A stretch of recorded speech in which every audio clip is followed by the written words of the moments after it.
और घोड़े चर्चाओं में तब से हैं जब से राहुल गांधी ने घोड़ों की कैटेगरीज बता दी अलग अलग। एक हुआ बारात का, दूसरा हुआ रेस का, एक तीसरा भी होता है। कौन सा होता है? लंगड़ा, लंगड़ा घोड़ा। 3 घोड़े बताया गया।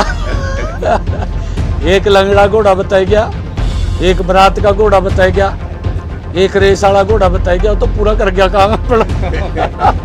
हरियाणा भारतीय जनता पार्टी के अंदर कांग्रेस से आने वाले नेता और फिर वो किस कतार में शामिल हुए?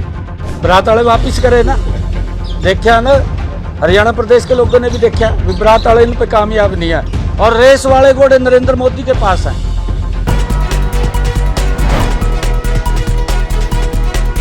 दोस्तों नमस्कार, मैं संजय मग्गू और मौजूद है देश रोजाना के डिजिटल मीडिया मंच पर।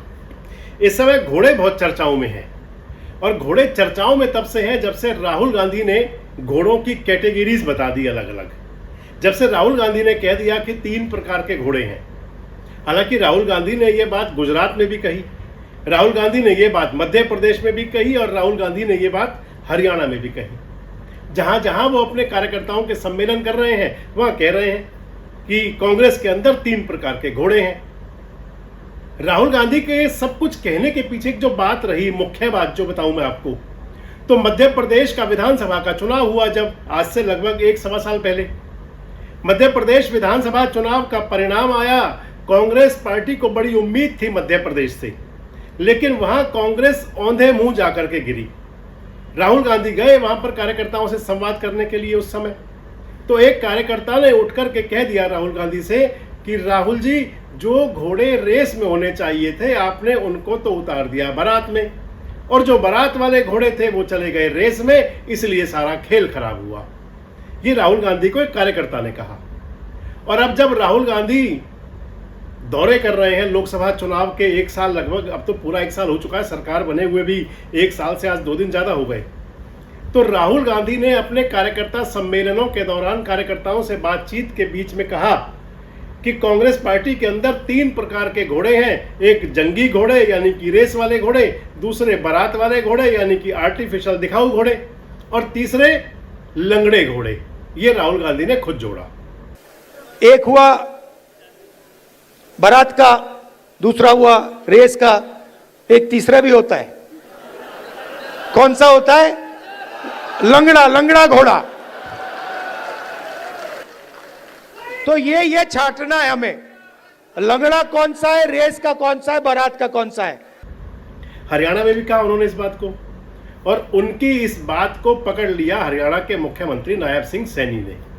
इस समय वो पत्रकार वार्ताओं में भी, सभाओं में भी, जलसों में भी, रैलियों में भी, सब में बोल रहे हैं, बता रहे हैं कि हरियाणा के घोड़े, बीजेपी के घोड़े, कांग्रेस के घोड़े, राहुल के घोड़े, और राहुल को खुद की संज्ञा भी दे रहे हैं कि वो कौन से घोड़े। आज भी कह रहे थे कि 55 साल हो गए, 3 पीढ़ियां हो गई, अगर अब भी नहीं दौड़ रहे तो कब दौड़ोगे? कर गया पूरा परिवर्तन हो तो। 3 घोड़े बताया गया, एक लंगड़ा घोड़ा बताया गया, एक बारात का घोड़ा बताया गया, एक रेस वाला घोड़ा बताया गया। तो पूरा कर गया काम अपना। और करवाना क्या उस पर कुछ गठन मरा पड़ा कतई, थोड़ा सा जान तो आनी चाहिए। आपको क्या लगता है? तो सारी लंगड़े घोड़े हैं। लंगड़े घोड़े तो मैं यूं कहूंगा, मैं इसलिए कहूंगा, बारात वाले तो वापस कर दिए ना लोगों ने। बारात वाले वापस करे ना, देखा ना, हरियाणा प्रदेश के लोगों ने भी देखा, बारात वाले इन पे कामयाब नहीं है। और रेस वाले घोड़े नरेंद्र मोदी के पास हैं। खैर, अब एक सवाल और चलेगा दोस्तों, एक सवाल और आएगा। आप बहुत समय से सुनते रहे होंगे एक बात को। एक बात थी, प्रधानमंत्री नरेंद्र मोदी भी कहा करते हैं, कांग्रेस मुक्त भारत, क्योंकि इस समय चर्चाएं हैं कांग्रेस की, कांग्रेस के घोड़ों की, राहुल के घोड़ों की, और कांग्रेस मुक्त भारत की चर्चा तो हमेशा होती रही है।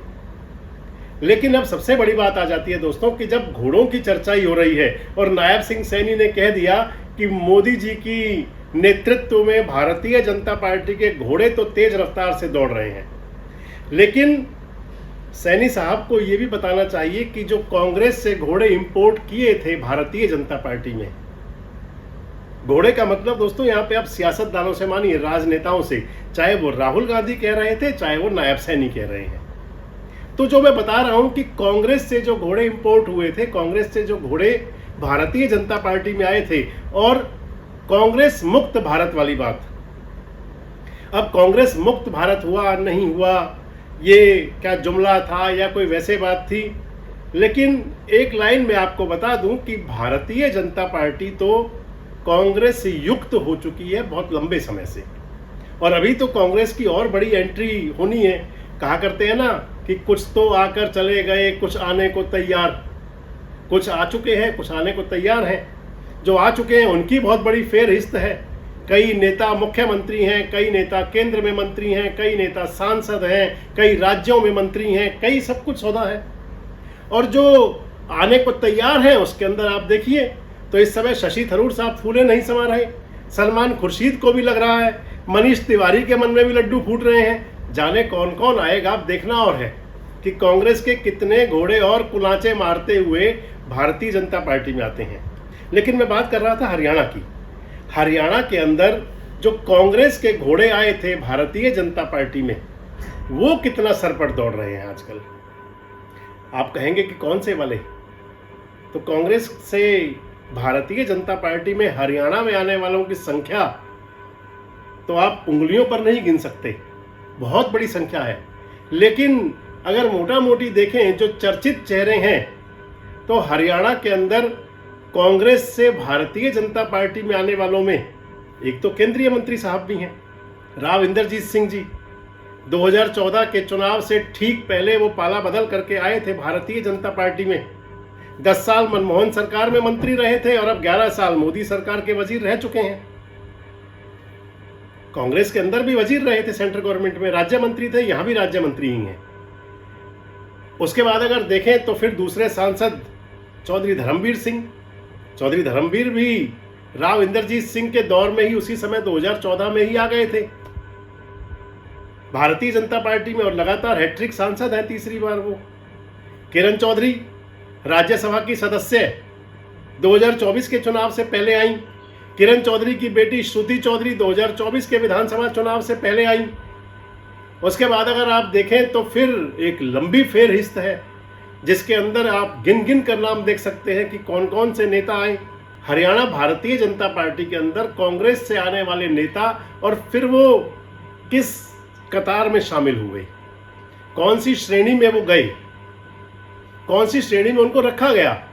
कई विधायक हैं, विनोद भयाना जी विधायक हैं, आप फांसी वाले देख लीजिए। इसके बाद आप चलेंगे तो आपको लाइन बंद आपको मिल जाएंगे नेता जो कांग्रेस से भारतीय जनता पार्टी में आए। अब बात आ जाती है कि वो जो घोड़े आए वो कौन सी रफ्तार में दौड़ रहे हैं आजकल, उनकी रफ्तार कैसी है, और वो जब कांग्रेस से आए थे तो तब जंगी घोड़े थे या उस समय वो लंगड़े घोड़े की कैटेगरी में थे? क्या वो भारतीय जनता पार्टी में आकर जंगी घोड़े बन गए, और या फिर बारात के घोड़े ला करके सजा दिए गए? आज समय बड़ी चर्चाएं हैं, क्योंकि चर्चाएं चली घोड़ों की तो फिर बात जरूर आएगी। वैसे मैं आपको बताऊं तो इस समय कांग्रेस अपना अस्तबल तैयार करने में पूरे जोर शोर से लगी हुई है। कांग्रेस को अपने जिलाध्यक्ष जो चुनने हैं, पूरे हरियाणा के अंदर कांग्रेस अपने जिलाध्यक्ष जो बनाने जा रही है उसकी संख्या, जैसे भाजपा की संख्या जिलाध्यक्षों की 27 है, मेरी जानकारी है कि कांग्रेस भी 27 जिलाध्यक्ष बनाने जा रही है। जैसे 22 जिले हैं और उसके अलावा फिर 5 बड़े जिलों में और जिला जोड़ करके, जैसे फरीदाबाद में हो सकता है, गुरुग्राम में हो सकता है। और एक बड़ी बात है, बहुत बड़ी नफरी, बहुत बड़ी संख्या है जो आवेदन कर रहे हैं, जिन पर आवेदन चल रहा है और पूरा मंथन हो रहा है। एक टीम सेंटर से आई हुई है, एक टीम स्टेट की है, और वो टीम ये देखेगी कि कौन से नेता को जिलाध्यक्ष का दायित्व दिया जाए। चर्चा ये भी है कि कांग्रेस जिलाध्यक्ष के साथ में अपने कार्यकारी जिलाध्यक्ष भी बनाने जा रही है, यानी कि अगर आप देखें तो अपने अस्तबल को पूरी तरह सजाने जा रही है। अब आने वाला समय जो होगा वो अस्तबल से अस्तबल की लड़ाई का होगा।